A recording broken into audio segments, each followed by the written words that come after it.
Thank you very much. I'm very happy to be here at WordCamp Torino. Thank you very much for inviting me. The organizers are doing an absolutely incredible job.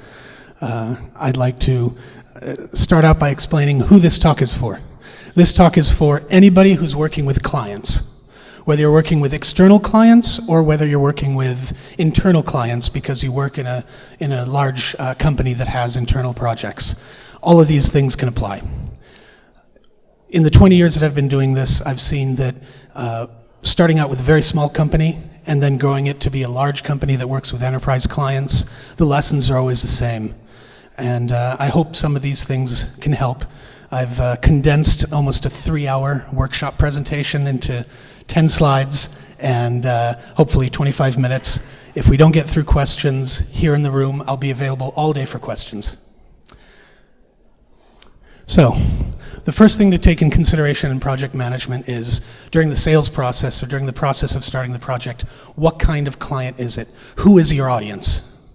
Is your audience going to be somebody who is experienced, understands the process you're going to go through? Is your audience somebody who needs to have everything explained to them? Is your audience technical? Is your audience from marketing? Is your audience absolutely new to this? What you need to do is you need to adjust how you're going to speak to people throughout the entire process to that tone. What we want to do is we want to make sure that we're getting that conversation across in a very even tone. The next thing to do is understand whether you're, especially if you're dealing with outside clients, what level of documentation or contract. SOW stands for Statement of Work. If you have small clients, you might do just a quick SOW. And in that SOW, you want to make sure that you're documenting all the various steps of what you're going to deliver. If you're delivering WordPress projects and you deliver by pages, or you deliver by content, or you deliver by types of functions, make sure that you're getting that information in there. If you're dealing with a client that's more from the marketing world, they might want a proposal before they accept it. Make sure that in your proposal, you're leaving things a little bit vague. So that way, when you get to the contract, you have a chance to do that last-minute negotiation, that last-minute understanding of how to bring the project in. But make sure that whatever you left on purpose vague in the proposal, you're bringing them in and you're tying it down in the process of the contract. Then if you work with large clients, or if you work with a client that's going to give you a lot of projects over a period of time, you want to make it as easy as possible for them to give you money. So the way you do that is you do what's called a master service agreement, MSA. You get one contract that doesn't talk about a specific project. It says, in the projects we're going to do, here's how it's going to happen. And you talk about payment milestones, and you talk about general timing, and you talk about the types of things that you want to cover. So that way, when you have project 1, 2, 3, 4, you have a very small piece of paper that just talks about what the specifics of that project is. These different types, 3 different types of working with clients, will help you compress the amount of time you're spending on negotiation. It'll help you give an opportunity to have more conversations and set those conversations up to set the expectations of the client. Setting expectations. Here's the key to good project management. If you can keep the expectations running on a project and you're constantly communicating what the goal is, you will always have a happy client. You'll have a client that will refer other projects to you, that will come back for more work. It's always very, very important. This is also the opportunity to make sure that you're breaking from the sales process and you're moving forward into project management. When you're setting the expectation in the first conversations of the project, don't sell your last 4 projects. Talk about their functionality. Talk about what you're going to bring to them. Every conversation where they say, just like Facebook, I want this. This is your opportunity to say, well, in Facebook, they spend millions of dollars a quarter just for maintenance. Let's talk about the scope of this project. Every time they do this in a conversation, you bring it back in. Constantly be communicating and setting those expectations in every conversation. When you do anchor your clients to the correct scope, you will have a very straightforward project. You will have a project where every single conversation is backing up what you've set forth, what you're going to do. And you have a project where what you're doing is keeping everything within scope. So when they say, I have a question, how about this other function I saw on the website? You're setting up a conversation for a point later where you're going to talk about scope creep or change orders. So you let them ask questions.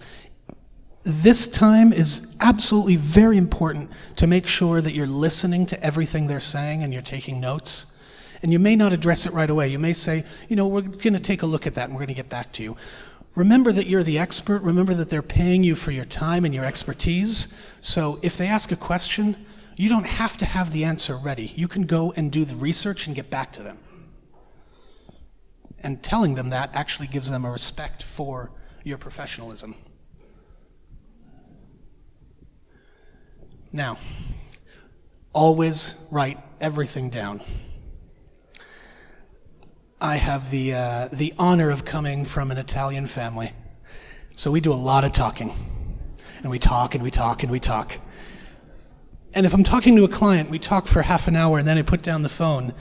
3 weeks later, the client might go, you remember that conversation right about in the middle when I said I wanted this and that and the other? I want it to work just like Facebook.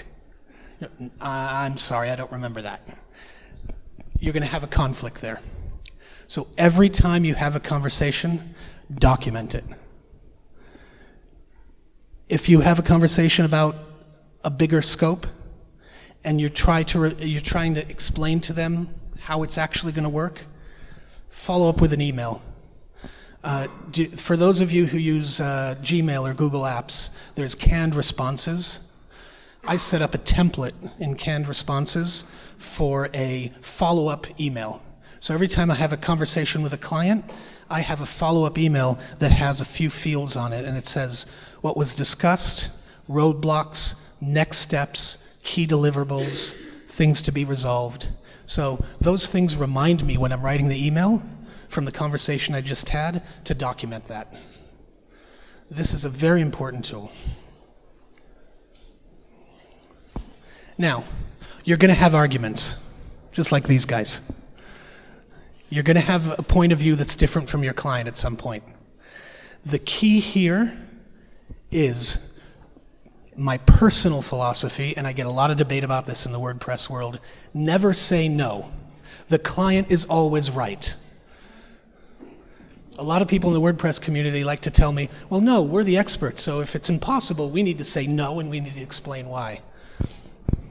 There's always a way to explain to the client that what they're asking is out of scope. If somebody approached me here later today and said, I want a website as large as company X, absolutely we can do that. Do you have 10 million euros? Oh, okay, then let's go do this other thing. I didn't say no. By not using no, by helping your clients understand what the scope is in every conversation, you're letting them have the free flow of ideas. That's a very important feeling for clients to feel like they can bring their ideas to you, and you're not going to do what some people in California called tech-no, as in tech-N-O, because people don't want to be told something's not possible. But if you have the patience to explain to them, the earlier the better, what is and isn't possible, and how that will affect the timeline, the more happy your client's going to be, the more successful your client engagement is going to be, and how you're going to get projects back.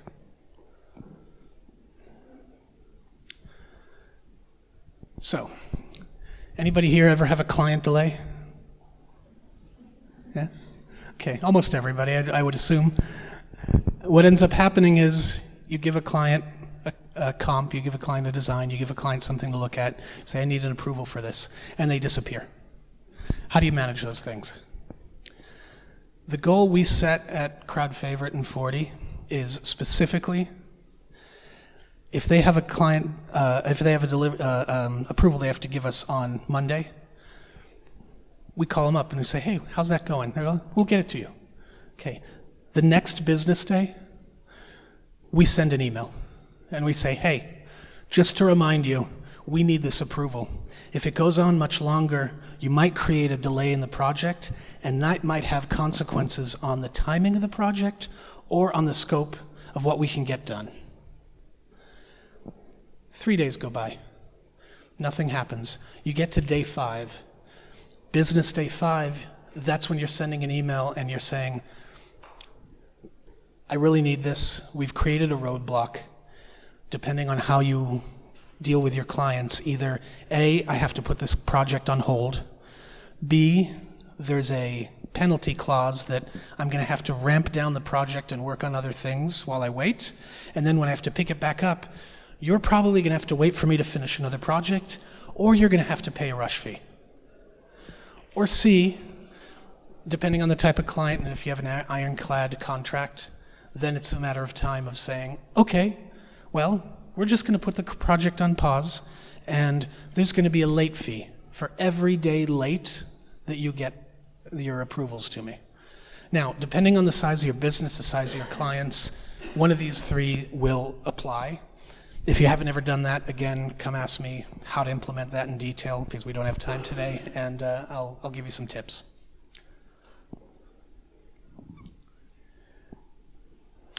This is the perfect time to take a pause.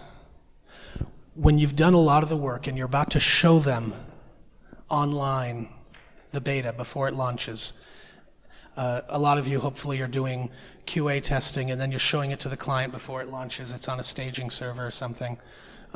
Before you have that meeting, before you give them that access, take an hour, take a day, reread your contract, reread everything that you've written back and forth with a client, understand how the project went. This is the time to be reflective about what they were annoying about, where they had scope creep, where they wanted to insert more work. And this is where you want to make sure that you're addressing those things before you show it to them and reminding them of the road you've traveled together as a client and a vendor. And it's also a great time to sell again. What do you mean? We're just delivering a project. No. WordPress, even with our automatic updates, with our great hosting companies, still needs maintenance. It still needs work. Clients get themselves into trouble. At Crowd Favorite, we have a 1-year warranty on our code. From the day we launch it, for 1 year, if there's any problem that the client finds, we will fix it for free. You're saying, wow, that's a long time. It's not if you're actually explaining at this point what a bug is. A functionality that doesn't work is a bug. Something gets updated and breaks is maintenance. There's a difference there. If you explain it before they look at it the first time, before they get into it, if you have these conversations, more often than not, you'll be able to either sell them on a maintenance agreement or explain to them what will fall in and outside of you helping them post-launch. This will save you from having a client who, after you get the work out the door, comes back and is very unhappy. Make sure you're doing these. Make sure you're having these conversations.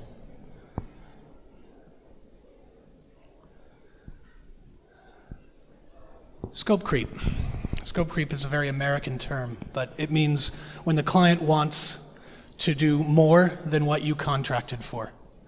This is not a bad thing. This is, again, an opportunity to sell and to do more.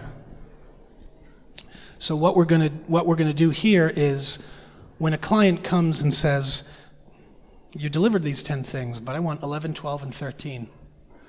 You have an opportunity to not argue with them about how this is different, but to explain to them how in your conversations to date, 11, 12, and 13 were not coming up in conversation. You weren't aware of them. This is also a great time for you to talk about how to trade off the difference between this could push the project longer, or with a little bit more upsell, maybe we can do something else. Always be negotiating. Always be trying to understand what they want. If your first reaction is always, that's a problem, they're going to feel that and you're not going to have a good client experience. And good project management sets you up for sales of your next project. Last important point before we get to questions and conversation. You guys are the professionals. There's a lot of fear, uncertainty, and doubt in what happens out there. Your clients don't understand the process as well as you do. So expect at some point in the conversation, I was talking to Francesco yesterday and he was saying, at some point I always get an email where the client is mad. Here's the key point, he knows it. Don't reply.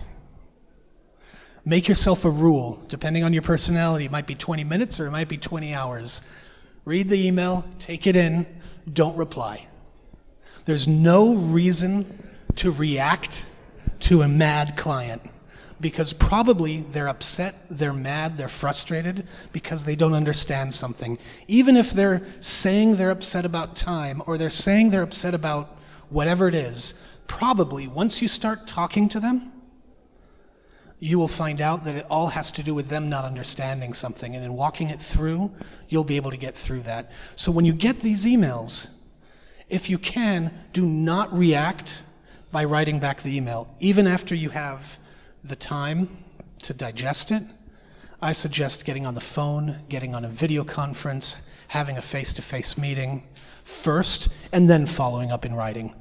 Because nothing will replace the visual of you being on with them on video conference or in person with a helpful smile, look on your face. That's very important. Now, I've rushed through a lot of these just to try and get to a point where if somebody has some specific examples or some specific questions, we could work on this in a workshop type setting, because that's how we like to do it. A lot of this seems like, well, they're nice theories, but I had a particular problem, or I had a problem with a client. How do you address that to this? So I'd like to be able to make it open to the room. Okay, so we're going to take questions, but I'm going to start with the first one.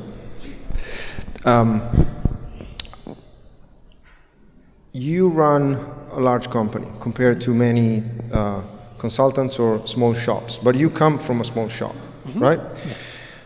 Yeah. Do you think it's important, or how would you do this? How would you set the right size of the client to take and the right size of the project to take? Because sometimes I've experienced small shops taking projects that were way too big for them, and so getting into trouble because of that, or companies that they think that they have to take everything and they take stuff that is too small for them, and that runs into another problem. Yes. How do you set the right bracket, and how do you give yourself the right bracket for the size of project to take? Okay, so that's a very good question, and it gets a little bit complex. So I'll use an example. In some of the talks I give, we talk about verticalization and specialization. How many people in the room are more design-based? Okay. How many of the people in the room are developers? I hope you are looking around, because designers meet developers, developers meet designers. Don't try to do it all yourself. How many in the room are project managers professionally? Anybody? Okay. Meet the other guys too, right? The busier you get, the more projects you get, and I don't care if they're €5 projects or €5 million projects, the more projects you get, the more you want to specialize in what you're doing. And when you verticalize, when you focus on what you think you can do well, you will do much better. Find people you can work with and partner. Even when I was a small shop of 5 people, we partnered for things that we didn't know. We didn't try to fool the client and say what we did. Today, as crowd favorite, we actually partner even more, because we have to be very careful about making sure we deliver well. If you deliver a project badly, you've burned that client, you've burned that project. So if you verticalize, you can make sure that you're delivering that well. It's about finding the right relationships and the right people, and as Italians, I'm sure you can do that. So that's how you verticalize, but then how do you gauge the size? It depends on what your prior experience is. In the WordPress world and economy, we've seen the last 5 years in the United States grow exponentially. People who are taking projects of a certain size were doubling every 6 months the size of projects they were taking. And they were able to take more, and then they would hire more people. Be careful how you do that. That's why I say verticalize. Be careful about what you do take on. Don't be afraid to give a referral to somebody else, which is why it's very important at these WordCamps to network and meet other people. Because if you find somebody, even if you think they're competition, if you find somebody who's as good as you are, then not only can you refer something to them, they might refer something back when they're busy, and then when if you've done that well, when there's a project that takes, 2 different people, you might partner well. So it all feeds itself. I hope that answers that. Yeah. Okay, I'm sure that there are questions from the room. As a rule, if you want to ask the question in Italian, no worries, because he will reply without even a translation needed. I'm a freelance and I work as a technical consultant for small companies. Do you think that most of the advices you provide us can be helpful to freelance as well, more than to companies or large companies as yours? Thank you. Every single slide I put up here was specifically starting for a one-man company. Absolutely. If you're an engineer or you're a designer and you're doing just one-on-one consulting with very small businesses, every single slide on here has something of value to you. Even the contract slides. If you're all by yourself, I hope before you start a project, you're writing down a list of functionalities or a list of specifications of design before you get it out to the client, right?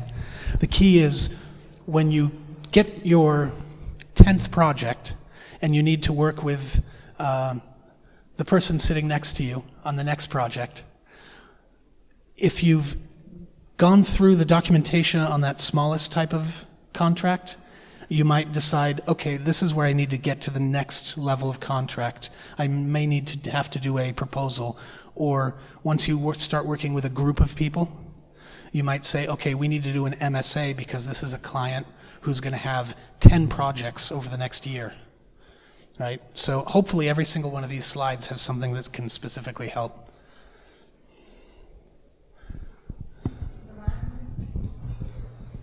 Don't be shy.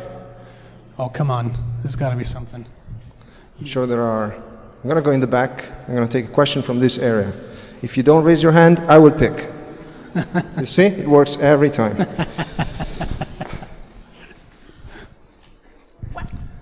I have a slight issue with managing expectations.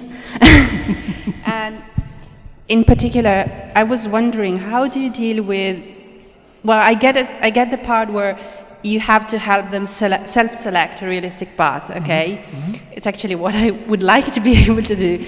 But my issue is with the frustration that sometimes, the clients feel when, they realize that they cannot afford something they fell in love with. How do you manage that?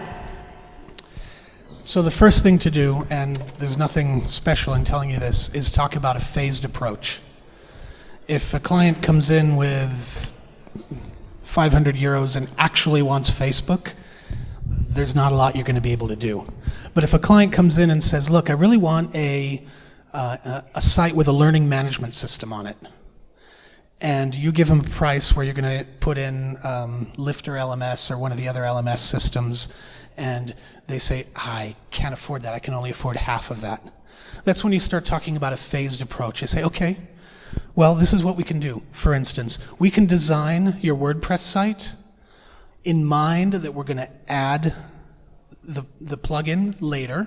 So I'm going to take that design into consideration. But for this first budget, I'm only going to be able to afford doing X. Now, that also depends on if you're charging fixed fee or by the hour or how you're doing things. There's different ways to sort of negotiate with them. But the first thing to do is to talk about a phased approach in setting those expectations. And then they come back and they say, well, you know, I'd really like all of that at the same time. You go, well, I wish I could, but you know, that's why I was saying using the space-time continuum. You can only get so much time, so much done within a certain amount of time, with a certain amount of work done. And if you want that, I'm going to have to bring in other people.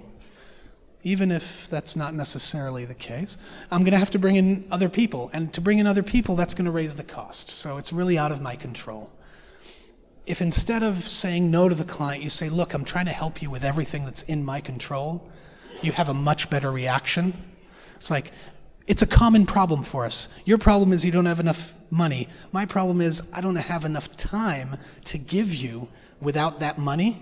Let's solve that problem together. I hope that helps. I think there's a question back over here.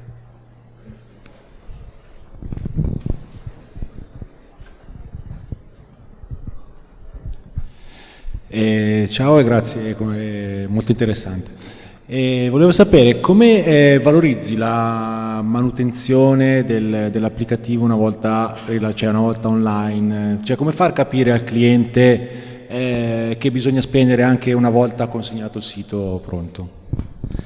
Se stai facendo il lavoro bene, quando fai quel step di beta and UAT testing, dove spieghi la differenza tra un bug e mantenimento / nuove funzioni, lì in quel momento comincia l'argomento di ok, io cliente, quando voglio andare avanti, non voglio più nuove funzionalità. Sorry, I'm trying, guys. No problem. You can talk in English. Cerco, faccio lo sforzo. E altri clienti dicono, sì, dopo il launch io voglio una piccola funzione cada mese per ogni mese. Normalmente noi, per esempio, quello che facciamo è diciamo, dopo il launch, invece di un fixed bid, ti vendiamo un retainer di certi numeri di ore. Se le ore sono solo mantenimento del code, il mantenimento per un sito marketing è molto basso, per il mantenimento se è fatto più sviluppamento di specialized plugins è un po' più alto, no? So, based on that, cerchiamo di dire sono 10 ore al mese o 30 ore al mese per un contratto di 12 mesi. Un consiglio mio è di non lasciare il cliente darti un contratto che è mese per mese. Bloccali per un anno. Sì, okay. Perché se no diventa difficile. Okay. Next one. Hi. Hey, Omar. I was wondering if you have any advice on how to deal with failure on our own account. So what if something in my team goes wrong or I fail? Yes. Thank you. Great question. So let's say you are in the middle of a project and because you overloaded, because you promised something that you couldn't figure out how to do, you've blown a deadline, or worse, you've got a bug in the system that you need to go and find some help on. This is the time to be completely open and honest. Be completely transparent with your client. When was it? It was 2 years ago, almost 2 years ago. There's a famous WordPress product company that had a security breach right before WordCamp Europe. And instead of not saying anything, because the way that it happened, they could have covered it up, the first thing they did is they said to their clients, we screwed up, And this is what we did wrong. We did something really dumb, but we're going to make it better. We're going to fix this problem, and we're here to support you. Yes, there's always going to be one or two clients who are, you're fired, you're out of here. Those type of clients you don't want to take. You don't want to keep. It's okay, walk away. The clients who react by saying, okay, you screwed up, how are you going to fix it? And then keep going are the ones that you're going to have an even better relationship with. But if you don't take that responsibility up front and tell them that, you don't have the opportunity to find out how they're going to mess up.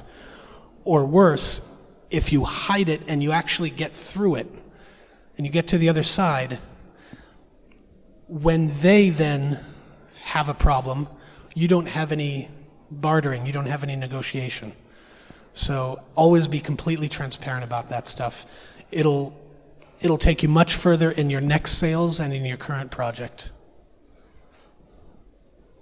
Right. Anybody else? No? All right. Well, thank you very much. Thank you.